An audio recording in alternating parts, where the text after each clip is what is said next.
Le peuple doit se mobiliser. Tout le monde se préparer pour confronter l'ennemi. Dans chaque village, les gens doivent prendre les armes, même les armes traditionnelles, les flèches, les lances et autre chose. L'essentiel est d'écraser l'ennemi, parce que sinon on va devenir l'esclave de ce petit messier de Hutu, de Tutsi plutôt. C'est donc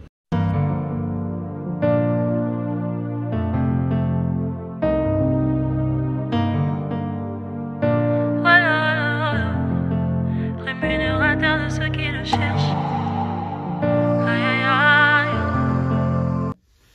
Bonjour, bonsoir, chers compatriotes congolais, congolaises. Nous sommes contents de vous revoir encore ce matin ou ce soir par rapport à votre fuseau horaire. Et nous sommes mercredi de la semaine, le 5 mars. Et nous allons encore parler concernant le Congo aujourd'hui comme d'habitude. Je vais commencer d'abord par remercier nos abonnés. Là, nous sommes maintenant à presque 100 abonnés. Donc 92 et nous tournons vers 100 abonnés pour les 2 semaines qu'on a fait. Vraiment, nous vous remercions pour la confiance que vous témoignez à notre égard. Vraiment, notre chaîne, c'est juste pour parler du Congo. C'est l'objectif, comme on le dit toujours, c'est le réveil de la conscience, l'esprit patriotique et l'esprit nationaliste. Tellement le Congo, nous sommes face à des adversaires coriaces qui veulent nous absorber à tout prix, qui veulent piller notre pays, qui veulent envahir notre pays, occuper notre pays, chose qu'ils ont déjà commencé. Alors nous sommes obligés de réveiller la conscience de la jeunesse, de faire comprendre à la jeunesse le pourquoi de tout ce qui se passe actuellement. Pourquoi la guerre à l'Est ne finit pas? Pourquoi, après presque 30 ans, pourquoi cette guerre ne finit pas? Pourquoi la population continue à souffrir, à mourir? Il y a trop de décès, trop de morts, plus de 7 millions de morts à l'Est du Congo. Mais la communauté internationale a tourné le dos depuis longtemps au Congo. Mais on a toujours des relations avec cette même communauté internationale. L'Union européenne a tourné le dos au Congo. Mais on a des relations de coopération avec cette Union européenne. De la même manière, on a des relations avec les États-Unis. Mais tous ces gens nous ont tourné le dos. Et cela se démontre par leur silence hypocrite devant les massacres, devant les morts, devant l'occupation de notre pays par les M23 avec l'armée rwandaise, avec des massacres. Donc nous sommes seuls face à tous. Alors nous devons vraiment réveiller la conscience, nous devons nous unir à ces moments. C'est le pourquoi de cette émission. Alors aujourd'hui, on va encore parler toujours de cette attitude de la communauté internationale, cette attitude des États-Unis envers la RDC. Alors on va prendre le modèle de la coopération entre la France et la RDC. C'est ce qui sera vraiment notre point focal aujourd'hui, puisque cette coopération-là reflète totalement donc la relation entre la communauté internationale et la RDC. Je vais commencer par donner quelques informations rapidement avant d'entrer vraiment dans le vif du sujet. Selon RFI, il y a des violents affrontements dans les Rutshuru lors d'une offensive des rebelles du M23. Et cela a commencé a éclaté depuis le 4 mars, c'est-à-dire hier matin, sur plusieurs axes. Pourtant, il y a eu d'abord l'accalmie pendant presque plusieurs semaines dans tous ces fronts-là. Mais aujourd'hui, les combats ont encore éclaté depuis hier. Et aujourd'hui, les rebelles ont attaqué les positions des forces armées congolaises. Il y a encore le problème des déplacés, la population qui vit des localités par peur d'être prise en engrenage entre les deux forces. Alors, ça pose problème de leurs conditions. Donc, Bandeko Bolingo, l'autre Congo, entre autres informations sur Tozanamo, ils ont côté à Ituri. On a dit la fois passée, Missekei Mingi côté à Goma, côté à Nord Kivu, côté à Sud Kivu. Mais comme nous sommes tous na makambo ezole kana Ituri. Or makambo ezole kana Ituri yango pesa ko boma makasi. Kuna pesa ko boma makasi. ADF azo sala musala ya ko boma makasi. Kode kwa za ko boma makasi. À la dernière minute, on a l'information aujourd'hui. il y a encore eu de nouveaux affrontements entre les miliciens Codeco et les miliciens Zaïre. Donc, Nyoswana, au détriment de la population, il y a eu 7 morts et 2 blessés graves. Donc, chaque jour, on a des morts. On a des morts.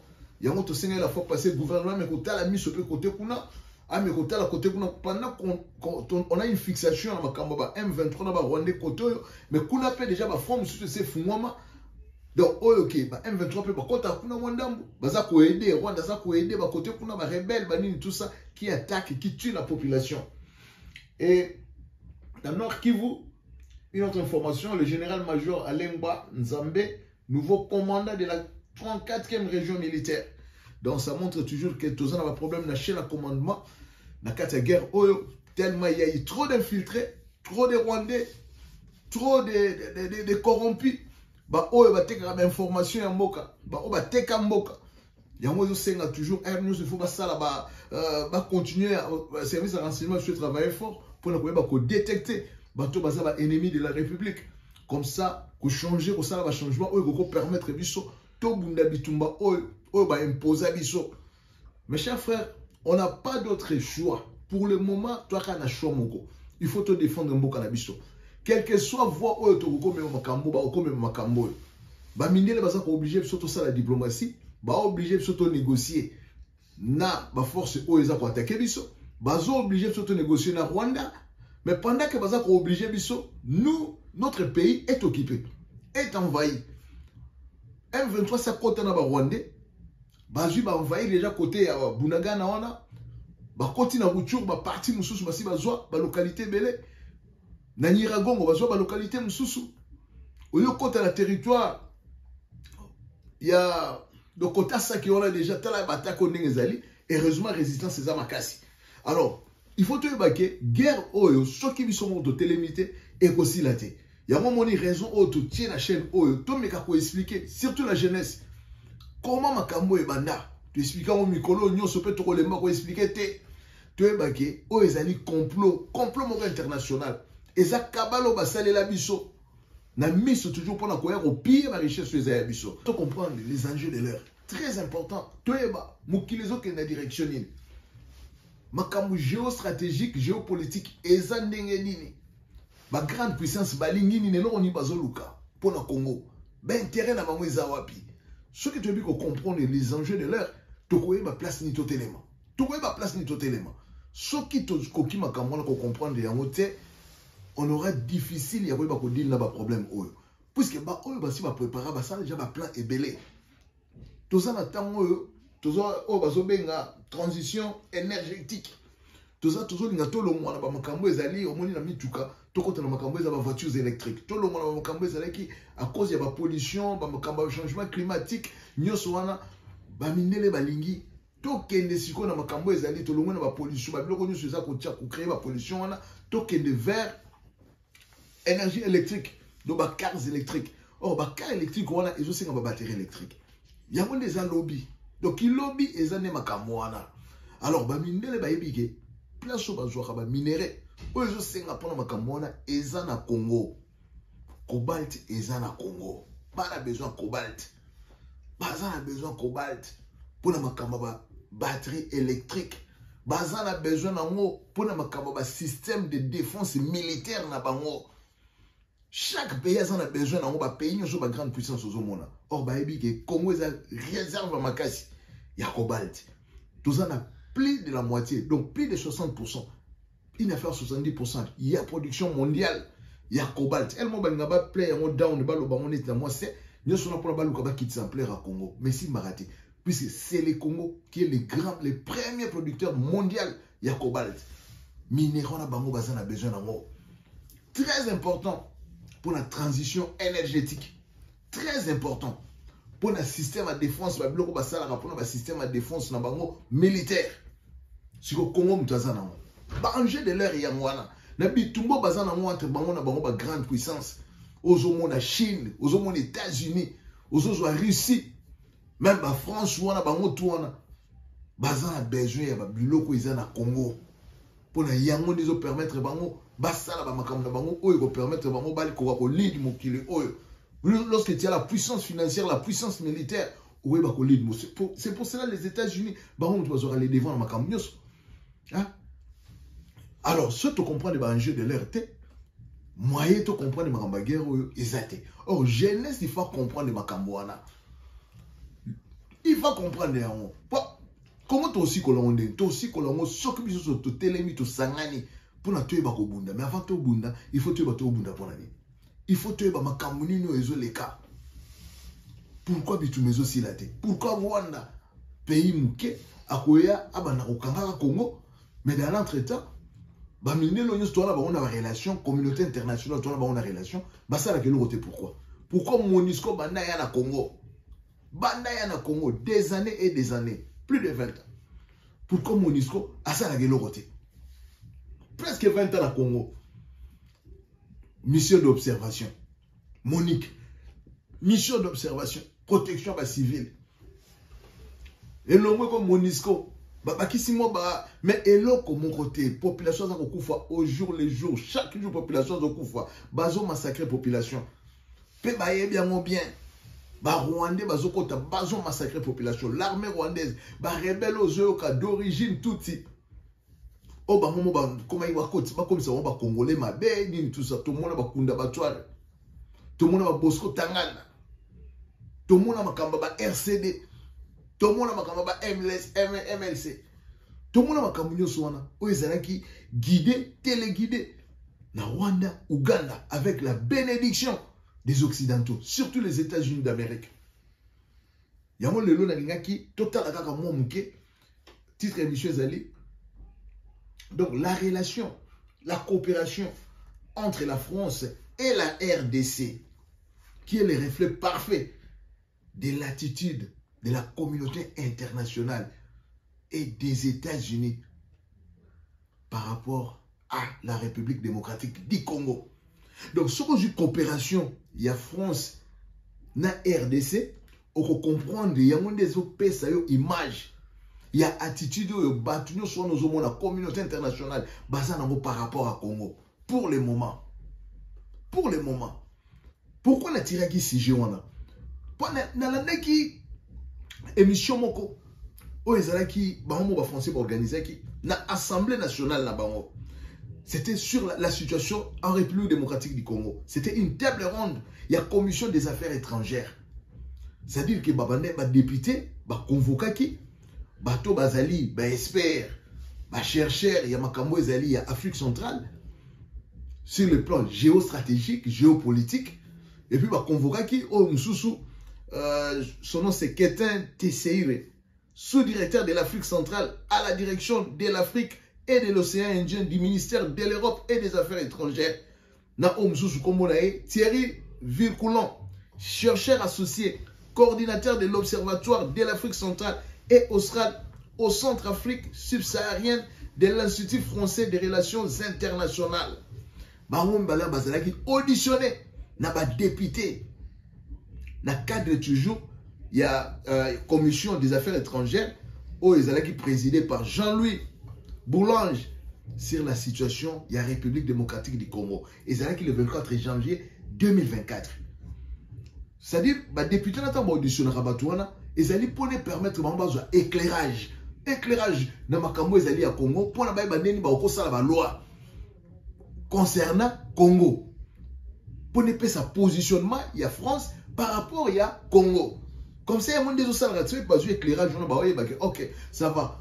Tout côté la Congo, ou bien tout les manengani par rapport à Yanoswana. Alors, tant on a la Nekamo, on va comprendre au moins position de la France par rapport à Congo, Makamba Congo et Zandengeni. Il y a émission là, tu retiens une partie, toujours dans 4 hours, tu retiens une partie, nous tout Rolandamo.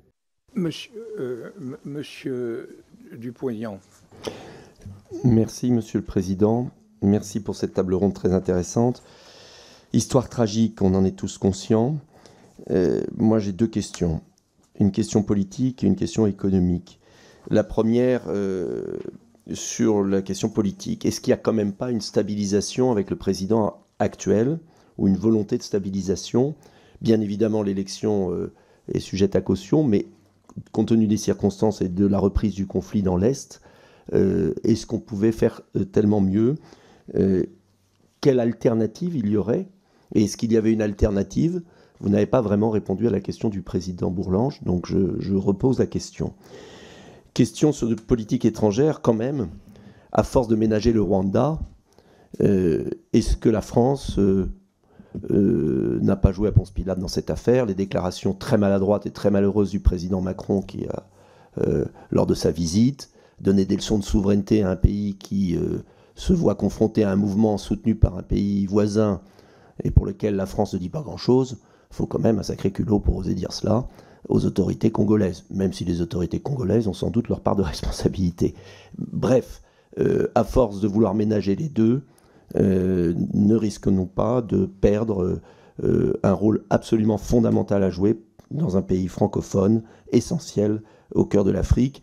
Et j'aimerais comprendre d'ailleurs comment le Rwanda, avec ses responsabilités écrasantes, a pu réussir à ménager, ainsi à obtenir tant de soutien dans la communauté internationale, quand on voit son double jeu permanent. Une question enfin économique. L'Union européenne et la France prétendent vouloir mener une transition énergétique, se mobilisent pour cette fameuse voiture électrique et laissent la Chine et les États-Unis agir dans le monde entier, préfèrent donner des milliards à l'Ukraine pour alimenter la guerre. Et le point fondamental qui est d'assurer l'avenir de l'Afrique passe complètement à l'as. La France est très faible dans ses positions et l'Union européenne s'en désintéresse. C'est pas comme ça qu'on va réussir la transition énergétique et on va laisser la Chine et les États-Unis l'emporter. Mais c'est une réflexion personnelle et économique. Moi, je voudrais prolonger la question de M. Dupont-Aignan, qui d'ailleurs reprend certaines interrogations qui ont été exprimées par M. Lecoq sur la situation quand même particulière et l'équilibre que nous cherchons à établir, et sans qu'on le voit très bien comment il pourrait se stabiliser entre le Rwanda et le Congo. Vous avez évoqué, M. Vircoulon, le fait qu'on avait été assez sévère à l'égard du Rwanda en 2012. Mais en 2012, nous étions encore brouillés avec le Rwanda. Nous sommes les héritiers de l'opposition ô combien controversée sur le génocide du Rwanda entre nous et le président Kagame. Depuis lors, le président Kagame s'est affirmé comme un des hommes forts de l'Est africain, jouant un rôle, et son armée joue un rôle très important, notamment avec la stabilisation au Mozambique ou en Tanzanie, etc. Enfin, il joue un rôle vraiment tout à fait important dans la zone.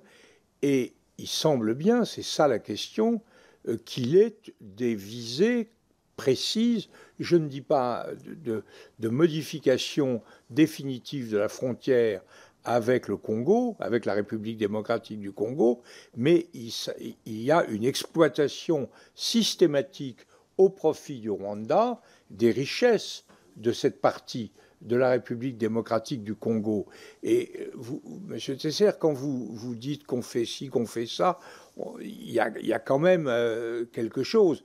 Est-ce que, oui ou non, nous considérons que le Rwanda a une attitude potentiellement modérée à l'est du Congo? On a vraiment l'impression de l'inverse.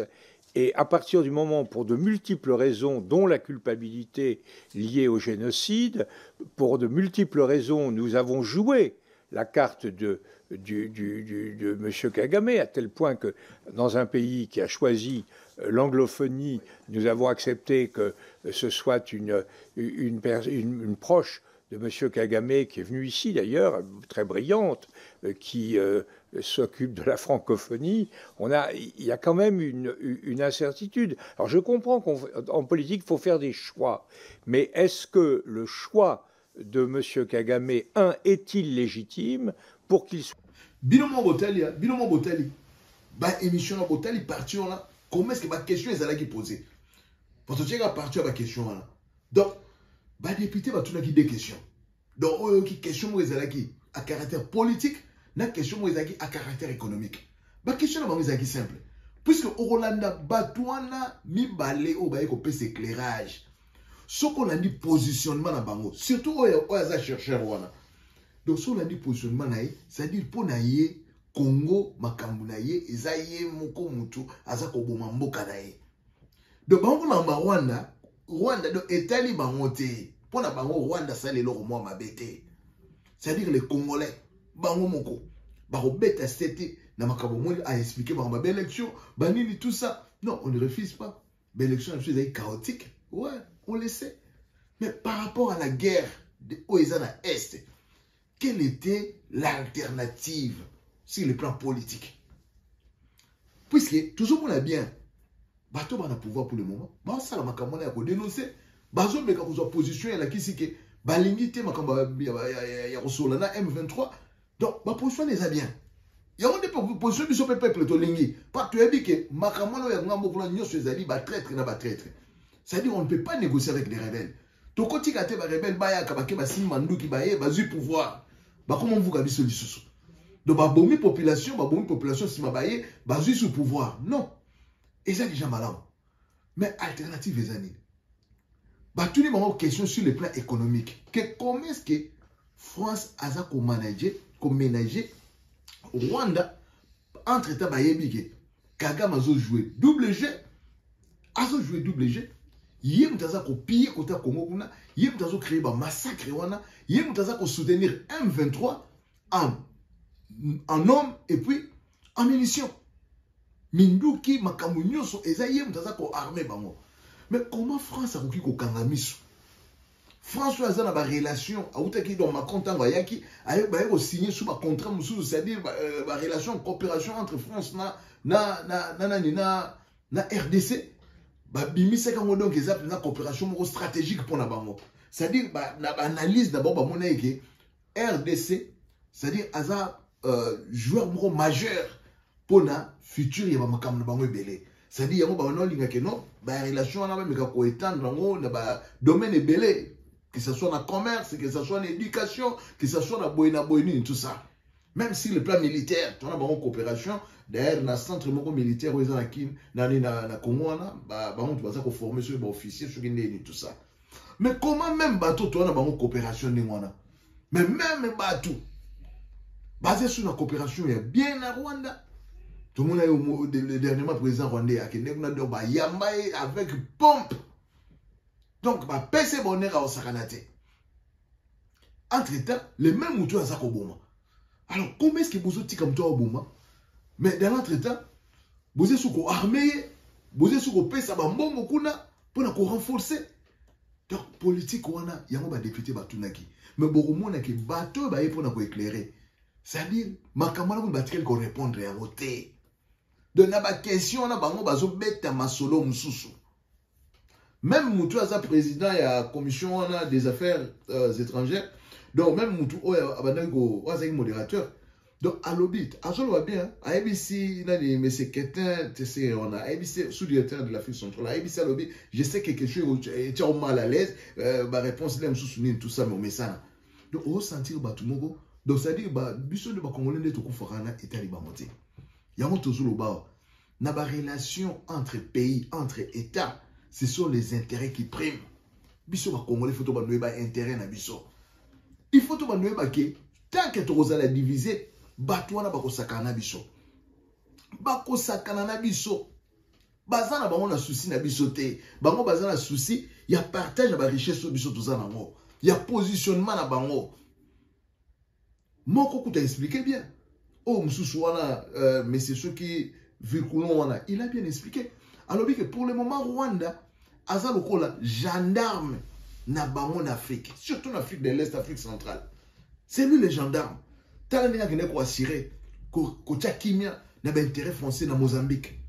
C'est l'armée rwandaise qui a fait donc Rwanda a fait un boulot en Afrique pour préserver l'intérêt de Bango. Il y a un moment où il y a Rwanda Fimbo exacté. Est-ce que nous vraiment nous pouvons compter avec des gens pareils? C'est là où tu as attiré de Nazo Lobaka Awa, tu as conscience et jeunesse, conscience à peuple congolais. Que toi, na bateau ba côté la bisoté.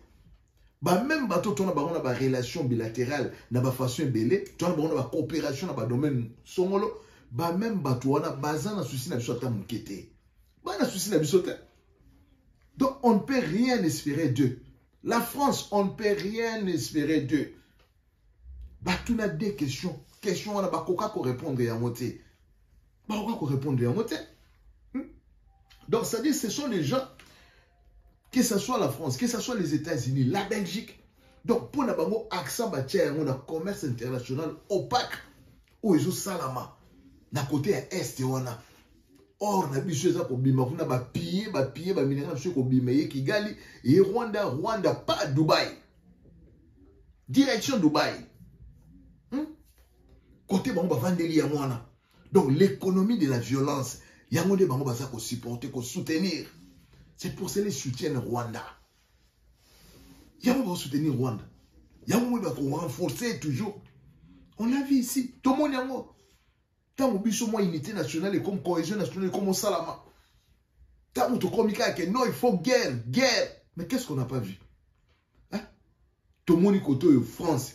Son état où moni ba marche salami ba okende ko tumba ba drapeau ba ambassade na ba ko telema France les États-Unis ba telema. Ba lobi que non Rwanda. Ozo salama be Rwanda mutaza ko bandimi yango ba confirmer makambo to bande ko dénoncer to dénoncera toujours des années ba confirmer yango. Mais malamoko Union européenne ba bimi kuna oh non to signer protocole d'accord to signer contrat oh non pour ba minerai stratégique pour la traçabilité dans moi transparence donc ils vont te signer na Rwanda donc Rwanda des partenaires na bango privilégié sérieux peut ba signer na ba minerai au Rwanda zalaka nango presque pas Rwanda na quantité nini ya coltan ana quantité nini ya coltan ana quantité nini ya cobalt ana quantité nini ya nobium ana quantité nini lithium ana quantité combien hein? Même or, on a la quantité or combien? Ou qu'on supporter ba raffinerie nyoso, ou bazotonga wana. Or qui na Dubaï, quantité qui na Dubaï. Rwanda produit en monte. A produit en monte, on a quelques mines, mais il y a or mais pas quantité industrielle azan en monte. Hein? Et ba minele ba bien mo. La communauté internationale ba bien mo. MONUSCO a mona kana ndenge baza copier ba richesse na biso. Amona kana ndenge armée rwandaise aza ko kota na territoire na biso aza ko armée ba rebelle nini tout ça ba monaka combien de fois ba kanga ba camion ya MONUSCO na ba minerai na biso ezoke Kigali combien de fois balebele hein ça dit bango baza wana baza ko assurer logistique ya pillage ya ba matière première na biso donc to ko compter na mutu moko te tant que tu gagnes ma guerre, tout le monde est président Pologne. Président Pologne, aïe par Rwanda, aïe, oui, clairement, avec que non, au Bangate, ceux qui vont menacer, ceux qui vont nous guerre, biso te soutenir, sur la Pologne, nous allons te soutenir avec des armes, avec ni tout européen, ça. Te soutenir, au Bangate. Mais on sait très bien que Pologne a le droit base arrière, il y a États-Unis. Pologne les alliés place aux États-Unis, guerre n'a contre Russie, hein? Par proxy, par intermédiaire, il y a Ukraine, Mandouki, avion, blindé, na Pologne. Donc, si Pologne a Zoloba, Pologne a fait un message, il y a autant. On fait un message aux alliés, américains, tout et ça dit, na Kagame, non, tout ça toujours na yo, qu'on l'a daté, makambo, tozolobaka. Oyo tozolo bezaka pour la diplomatie topé sa image mogoneti toza ko soutenir toza d'accord na RDC tozo compatir na bango mais en réalité nous sommes avec toi donc pour la copé sa Kagame ba assurance yango mona ki président polonais wana a dans sa déclaration wana ba congolais faut to fungola misu il faut to ebaki soki to fungola misu te on aura que nos yeux pour pleurer mboka na biso ces gens là n'ont pas de pitié bako exterminer population et Rwanda n'a pas ambition d'aller tellement ça toujours na ba posa wana ya ko yiba mabele ya Congo donc il y a qu'on profiter pour ça l'épuration ikolomo la ba congolais na ba place wana ko zo ba Rwanda ko tcha bango wana nini tout ça biso to sous peuple na Congo mais bango baza sur peuple na mabele na bango biso étendez ça monnaie Mais ils ont ma belon, ils ont ma pesa qui biso. Il y a une photo télé, ma to bunda pour ma belé na biso. Il est plus que tant tous à la inu, puisque Moukili et Kokote la bisoté, tous à la conscience wana. Hein? Tout le monde a un rapport ma pingue bima, un rapport ma pingue bima. Hein? Un rapport il y a Global Witness, un rapport il y a Human Rights Watch, nous sommes bima. Mais Conseil de sécurité des Nations Unies, à Salani, à Bessa au Congo, à Betango Kara, à qui pas mon coup tout est. Jamais batika la kotangango. Mais moi batutu batangango, nandenga kuku, batutu batangango. Même ba occidentaux ba yebia. Par rapport ya ONU, yemoko. Mais Conseil de sécurité des Nations Unies, atika la kozabilo qu'on a été bâti en application. La communauté internationale ont longtemps tourné les dos au Congo. De la même, le Conseil de sécurité des Nations Unies, qui n'a jamais pris ses responsabilités au sérieux par rapport à la crise qui règne dans l'Est et au Congo. Jamais. Moutoko Telabiso Azate. Azate. Yango moni soki toza koloba. On parle pour notre ligne. Réveil à conscience et salama. Patriotisme et salama. Congolais, Congolaises, comme tantôt téléma pour l'ambo cannabiso. Ndenge message comme le cas. Ba marche zo salama. Tout comme moi même ba mindele ba comme ko concernant Congo. Tout comme moi ba vidéo. Il y a bateau baza ko dénoncer ba massacre aux na est. Ba comme ko condamner communauté internationale. On doit continuer à pousser. Mais nous sommes un peu pour les Simba. Il faut bien sur les plans internes tout s'organiser. Il est plus que temps tout changer de mentalité. Bateau bazo diriger. Ba comme un amour ya solo ya mboka wana. Ba comme un amour ya solo. Amour ya solo. Parce que pour gagner bataille, il faut vraiment l'amour du Congo. L'amour du Congo. Comment tu as la bisomoko, tu as affaibli. Hein?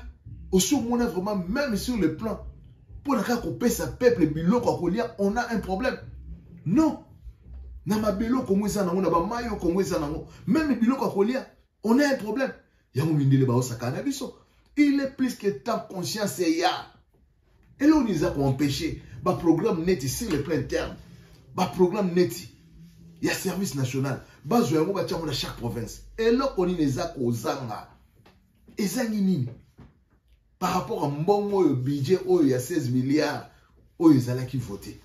Et là, on est aux zanga. Pour avoir un projet de service national, dans chaque province. Et zangani. Et là, on est aux zanga pour avoir tonga banzela. La route de dessert agricole. Et là, on est aux zanga. Et là, on est aux zanga. Ce que tu as fait, tu député, 21 000. Tu as comme la poste au foot, 33 000 par mois. Mais pourquoi pas ne pas tout ton abanzela et dessert agricole? Comment un peuple élite, donc intellectuel, battu à Malonga, on va supposer que ça, la Mibeko, pour diriger Mbokawana. Comment bango ba okolinga bazoka bambongo ebele ndenge pendant que les peuples est paupérisé, peuple azana iloko kolia te. Comment tout linga mboka wana tout linga tozala sérieux par rapport à bato bazali banda ba mindelo ba hôtel biso. Tant que ba omona biso toi sérieux par rapport à biso moko na kati yango moni ba osaka na biso. Soki lelo ba nzele comme ça la ba route de dessert agricole. Soki lelo barrage dinga wana. Ça fait presque 30 ans. Presque 30 ans. Banda ba réacteur mi balé kufa. Ti lelo toza incapable même ya kozwa ko changer biloko na ko bongisa yango pour la courant énergie électrique et ça la lolenge sengeli na kati ya Congo. On a même un problème pour ça. D'investisseur ba koya ndeni. Ba usine otonga mandeni soki banzele zate, soki énergie zate. Et ozala ndeni. Totonga banzela. To bunda la corruption. Corruption fait cela. C'est pour cela que la justice doit fonctionner. Il est plus que temps. Les dirigeants, les atouro, ils vont la justice. Qu'on vende ça, la justice. Président Tshisekedi, makamba koloba isusu ko na kokota te, makamba le fait cela. Justice il fait tambola bien. Ceux qui le que le peuple d'abord, mais tout le monde peuple alia. Peuple alia. Azala capable de retenir sa main. Tout le makamba guerre, tozo beta c'était. Ba condition ba soda il faut l'améliorer. Il faut l'améliorer. Ba salaire ba soda. Bon matin comme à $1000. $1000 bon moi des battus sur aucune s'enrôler une armée. On aurait une armée consciente et forte. Bah mais c'est bon ça va bon. ba fonctionnaire nyoso, ba enseignant, bon matila ba bon. Ah. Tout meka ko restructurer makambo. Structure salariale. Et ça la restructurer. Hein? Il n'y a pas de faut bas la spéciale. Ba fonctionnaire moro bango baza soki ndenge nini ba misusu ne baza na se. Non. Soki biso moko conscience yé, soki mentalité changer, soki tozui bolingo mboka wana, l'amour du prochain. Ba dirigeant baza na amour ya ba oyo mususu. Ya peuple, petit peuple.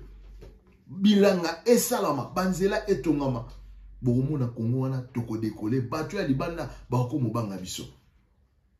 C'est ce que vous voulez dire aujourd'hui. C'était juste qu'on connaît qu'on t'a dit ça. Duplicité, complicité, silence hypocrite. Il y a communauté internationale. Il y a des Français, des relations de ton Toyebela. Oh, bah Belge, malgré que Félix, il non, biso makamba Union européenne là, to télémélia mo bo télémélia ndeni. Siège Union européenne za na Belgique. Bino mo bozana kati Union européenne. C'est-à-dire tant ba signer ba accord wana, ba contrat wana na Rwanda, c'est-à-dire baza au courant. États-Unis attendent Koganga, Maza ko soutenir. Or États-Unis, yem ta simbaka industrie minière o ezala ki na Katanga. Ba tanke fuku, vraiment bani et tout ça. Ba ngomo na 2015 ba tekela kango ba chinois. Mais tant ba yo mona sko ba changer, ba ngona ba sali rétropédalage. Bah comme kolinga sikoyo, ba chinois pe ba kangi terrain puisque les chinois contrôlent presque plus de 60%. Il y a la mine na biso. Alors, bah comme kolinga sikoyo mobule za la côté yo. Pour l'exploitation artisanale, na côté est, muta simbate, vont mettre des ordres, bah kufoka pour ne minerai bimaka et qui n'a pas compagnie na bango anglo-saxonne et qu'on dit qu'on vivre. Y'a mon mona moeba peksa bitumba nezate. Biso moka il faut aussi sa bitumba wana. Ba leader, ba s'unir. On doit appeler à la cohésion nationale et à la conscience d'un bon citoyen. Mentalité n'a biso changer. Bitumbo yo tokolonga yango. Les peuples gagnent toujours.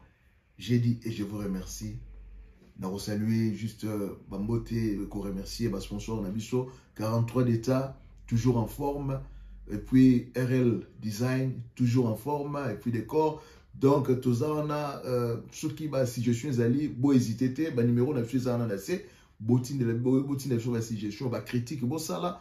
Et puis, on a toujours bon liker émission, bon, on partager un mot.